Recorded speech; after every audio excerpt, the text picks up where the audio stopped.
yanzu nan kamar yadda na faɗa ranar juma'a da ta gabata, ƙyalama batun karantarwa da sauransu, tambaya ma kanta an kai lokacin da mutum bai iya jin zai zo ya yi ta ga malami, sai dai in ya gamu da malamin yi mashi. Wallahi akwai wanda yana da tambaya tana cin ran shi bai san hukuncinta ba, ya kuma sai inda zai samu malamin ya mashi tambayar ko a gidan shi ko a masallacin shi, amma sai da ya bari malamin ya je shagon shi sayayya sannan yake cewa dama malam ina son in ganka in yi maka tambaya. Wannan wa ita ce jama'ar.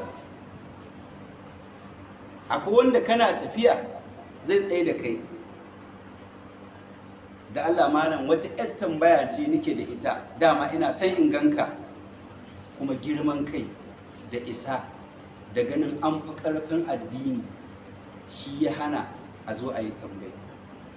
Wallahi ko an so ko an ƙi haka batun yake, amma naira 1000, 1000 wallahi yanzu ba mu wata girman kai. 1000 da manyanmu da ƙanananmu galibinmu ba mu wata girman kai, ba mu jin cewa mun isa ba za mu je karɓo ta ba. Amma sanin shari'a mutum yana nuna isa, ko malaman ne ke ba a ganin girmansu, ko abin ne ilimin ne ake ganin ko da ba a same shi ba za a rayu lafiya lau. Oho,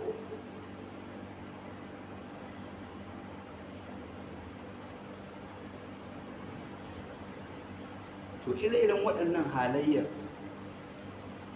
tana daga cikin abin da mu masu sauraron muka ba da gudunmawa wajen mai da malaman mu yadda suka zama.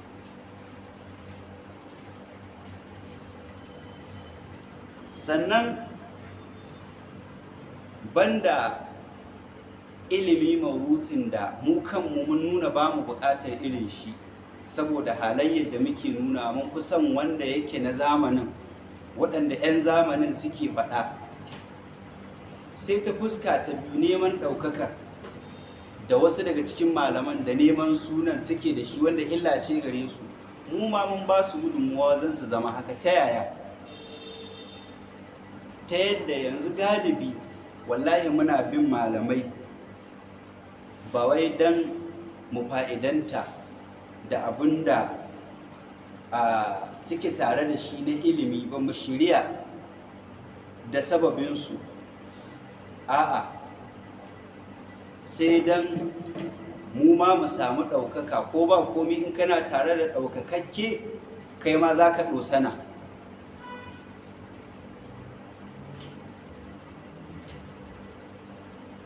To wannan tunanin ya cuta mana kuma ya cuta malaman namu, kuma muna yi masu wasu abubuwan da sun wuce bukata.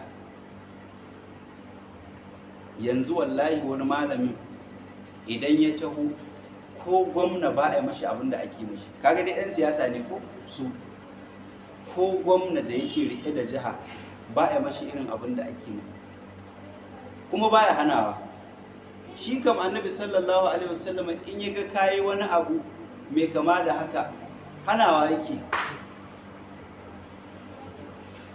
Ko irin zugan nan ba za ka ji an ce annabi sallallahu alaihi wasallam yana abin nan. Na'am, yakan yi tafiya da sahabbai, amma wani lokacin ma zarewa yake ya tafi ya bar su, saboda hakan zai tabbatar da tawalu'un shi sallallahu alaihi wasallam. Sai ya tafi ya harka shi kadai, ba su sani ba. Akwai hadisai da yawa da suke nuni akan haka. Daga ciki akwai hadisin sayyidina Abu Huraira, Allah ya kara mashi yarda, yace mun kasance tare da annabi sallallahu alaihi wasallam a wata tafiya, sai annabi muka neme shi muka rasa, ya zare ya tafiye shi. Yace fa fazi'na, sai muka tarwatsa muka watsa cikin daji. Fa kuntu awwala man fazi', yace ni ne farkon wanda ya fara bazama. Yace ina zuwa sai na tar da wani gidan gona wanda ba a yi mashi ma kofa ba, sai wata 'yan kofa karama haka wadda kamar kirkeci ne ma zai iya shiga ta nan. Yace sai na matsa jikina kamar yadda kirkeci yake matsewa, sai na shiga. Yace ina zuwa sai na tar da annabi sallallahu alaihi wasallam a cikin wannan gurin. Yana gani na yace Abu Huraira ne. na ce na'am ya Rasulullah. Sai ce to ka ɗauki takalma na guda biyu ka fita bayan wannan kwazazzaban ko wannan gidan gonar, duk wanda ka gamu da shi kai mashi bishara da aljanna. Sai na Abu Hurairah ya ce ina fitowa, awwalu man laqituhu Umar, farkon wanda na game da shi shine sayyidina Umar. Yace ina ganin shi na gaya mashi cewa annabi sallallahu alaihi wasallam ya ce in ɗauki takalmin shi, duk wanda na game da shi mashi bishara da aljanna. Sayyidina Umar ya sa hannu ya hankada sayyidina Abu Hurairah sai da ya faɗi, sai ya yi kuka. Shi sayyidina Abu Hurairah ya tashi ya shiga gaba, sayyidina Umar yana biye da shi, suka shiga wannan kwazazzabo inda annabi sallallahu alaihi wasallama ya ce ya Rasulullah, kai ne ka ce ma Abu Hurairah ya ɗauki takalman ka, duk wanda ya gama da shi mashi bishara da aljanna? Annabi ya ce na'am ya Umar, ni ne na faɗa mashi haka. Sai na Umar ya ce la taf'al, ka a haka ya annabin Allah. Ya ce idan aka ce haka za a yi, mutane za su ragance, za su bar aikata kataɓus na addini da ibada da sauransu. Domin in mutum ya san cewa an ba shi aljanna, kaga aikin mi zai yi. Wannan ita ce mahangar sayyidina Umar, kuma annabi ya tabbatar da shi, ya ce to shi kenan a bari. Sayyidina Umar ba wai bakin ciki yake ma musulmi da su samu aljanna ba, ina fata an gane. A'a, shi kwaɗayi yake yi su samu aljannar da ƙoƙari da himma ga ibada da addinin Allah. Duk da ko da aljanna ka samu ta hanyar alfarma a baka, ita ma babban lamari ne. To abinda nake so in nuna yadda Annabi sallama yake nuna tawali'u a cikin hudodin shi a matsayin shi na malami na farko. Akwai lokacin da yaƙi za a tafi ko an je, nan ma ya sake tafiya har ya je ya kwanta wani guri, wani mushriki, Annabi sallama ya rataye takobin shi, wani mushriki ya zo ya ɗauki takobin. Farkawar da Annabi sallallahu alaihi wasallam yake yi, sai ya ga mushriki da takobi zare a kansa. Wannan mushriki ya ce yawa zai kwace ka daga hannuna. Nan take wannan takobi ta kubce daga hannun wannan mushriki, sai ga ta a hannun Annabi sallallahu alaihi wasallam. Ya ce to kai kuma yanzu wa zai kwace ka? To kun ga yadda Annabi sallallahu alaihi wasallam yake tawalu. Wani lokaci sai ga Annabi sallallahu alaihi wasallam yana tafiya ma ba takalma. Annabi sallallahu alaihi wasallam da kanshi sai ya je kasuwa ya sawo abin da yake bukata ya dawo. Da kanshi sai ga yana dinki faci na kayan shi da allura.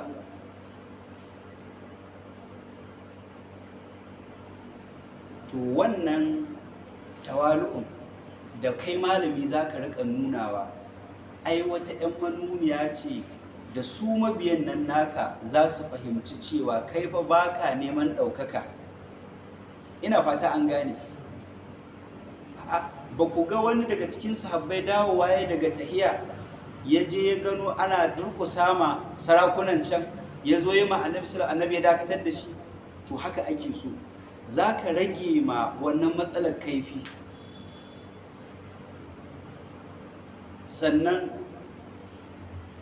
ko fatawa ka bayar, daga baya ka fahimci kuskure ce, dawo ka faɗa da kyamarorin a gabanka, duniya na kallon ka, ka ce ni wannan fatawar da na bada kuskure ce, don haka na janye ta.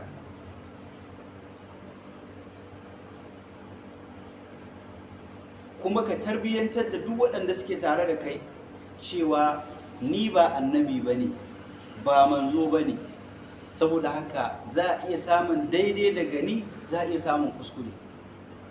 Abinda duk ya tabbata da daidai ne na faɗa, to ku yi aiki da shi, wanda kuma ya tabbata ba daidai bane ku kyale shi. Haka aka samu magabata suna yi. To shi zai sanya mutum ya yi aikin shi na da'awa tare da ikhlasi da bin ƙa'ida har ya samu lada, kuma zai kashe, zai disashe kaifin neman ɗaukaka ko suna ko shahara a duniya.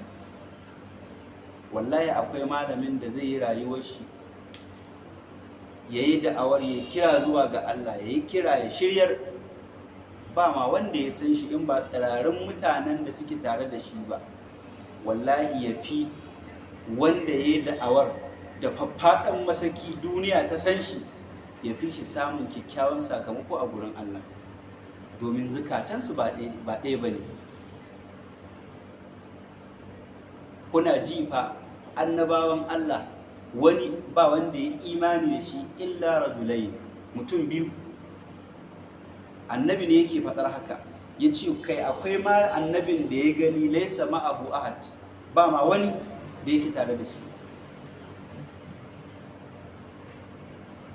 Da haka ba tarin jama'ar ba tarin masu son ka ko masu bin ka ba ko masu sauraron ka, shin Allah yana son abin da kake yi shine abin dubawa. Ya za a yi ka kare kanka daga abin da zai zama barazana ga abin aikin da kake yi? Allah ya dace da mu. Nan ya kamata mu tsaya.